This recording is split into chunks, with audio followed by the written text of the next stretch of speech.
Your work is to discover your work, and then with all your heart, give yourself to it. At this stage in the game, going into whatever job or profession you may go into right out of college, that may not be the type of career that you want to be in for the rest of your life. So that first job may be simply helping you decide what you want to do long term and help you figure out exactly what you're passionate about. All right, what do you do for a living? Now that's a question that you're going to get every week for the rest of your life once you graduate. Somebody's going to ask you, so what do you do? Where do you work? What kind of career do you have? And my question is to you, can you see yourself doing that job for 274,560 hours? If you work for 40 years, that's roughly how many hours you will be spending working, roughly. That's a long time. Do you enjoy what you're doing enough to spend that kind of time doing it? Okay? And the second question is do you really know what it's like to do what you want to do? Do you know? You say, okay, I want to go into marketing, I want to go into sales. Do you really know what it's like to be in sales or be in marketing or be in any of these jobs? That's one of the first things that we've got to figure out. The gap is the compound interest of career progression. Now, how many of you, let's say, graduated with a group of 5 or 6 friends from high school? How many of y'all had a group of friends that you kind of grew up with? Okay? I challenge you, if you look at those 5 or 6 friends, you probably have some that have not done a whole lot and some that have been extremely successful. Is that right? The people that you knew from high school, you're looking back through Facebook and going, man, that guy is just, we were kind of in the same class, we were in the same point in life, and he's not doing anything. And then this other person we graduated with owns their own company, is doing X, Y, and Z, extremely successful. The gap between you and your friends or you and your classmates will get progressively larger the further in life you go. So that gap gets very big from high school to college, bigger from college to job force, and even bigger as your career goes on. So the gap basically explains that the sooner we start working hard to do what we want to do, the better off we're going to be in the long term. Does anybody understand the concept of compound interest? Anybody? No one? We're going to talk about that. Compound interest is where your money grows faster and faster because you get interest on your interest. The same thing works for career progression. The faster you learn and the harder you work, the further along you'll be if you start doing that now versus if you get your act together in 30 years. Okay? Because you've got all the experience to build on right now. So the idea is not necessarily you need to find the job that you want right this second, but we need to take this job seriously right this second. Okay? Understand the value of a reputation. Okay, we talked earlier in the alumni panel about the idea that a lot of these industries and jobs and companies are very incestuous. Your reputation will start from day one. Promotion considerations, all that kind of stuff from the day you interview is where people start considering you for future leadership positions. Not only for jobs, but if you do something during your first interview, you may get that job, but if you show up late, that may play against any kind of promotion consideration later on down the road. So you start establishing that reputation the second you get out of your car in the parking lot and walk into the building for your very first interview. Okay? Somebody may have a, an office where there's a window looking out in the parking lot, and you may cut somebody off in the parking lot, they yell at you, you shoot the finger back at them, and that person's watching the whole thing progress. Your reputation starts from day one.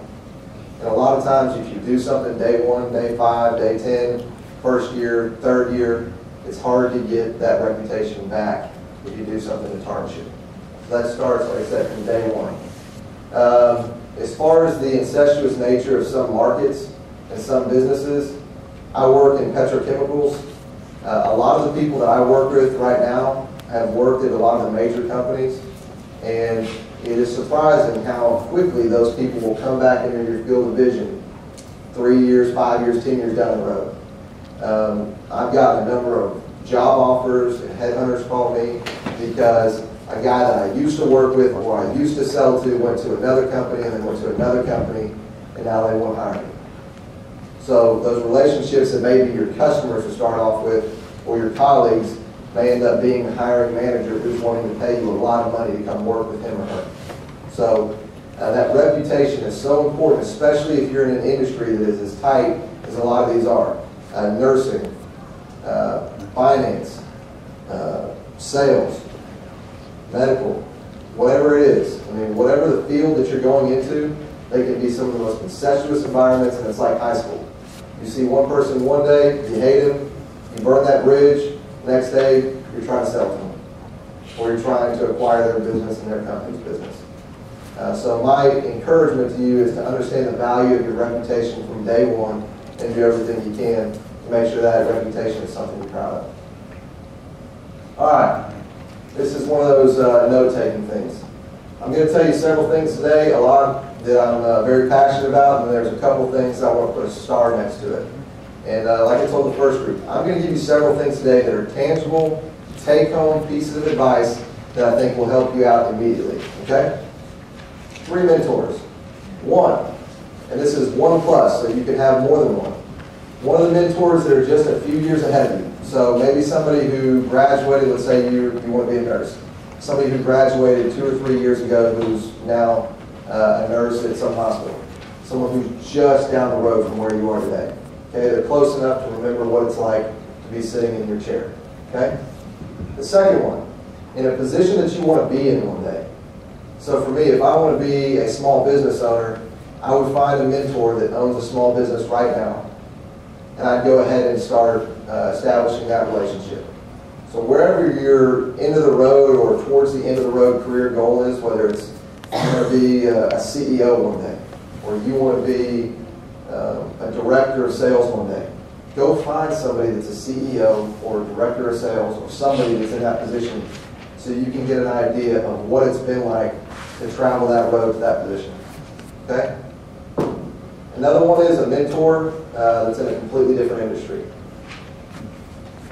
This one I've added on because in my business, people have tainted views because a lot of them have been in the business for so long that it's hard to get an outside perspective from somebody who's been in the industry that I'm in for 30 years. So what I did, I have a mentor that's the president of a bank.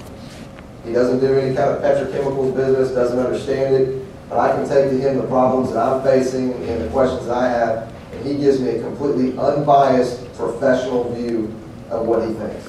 Okay? The last one's is an important one, and I put the stars next to it. A friend that you have a lot of admiration for, especially on the professional side. I eat lunch with a guy once a month who's a very close friend of mine. We both work very hard at our jobs. We both work very hard with our families and that work-life balance.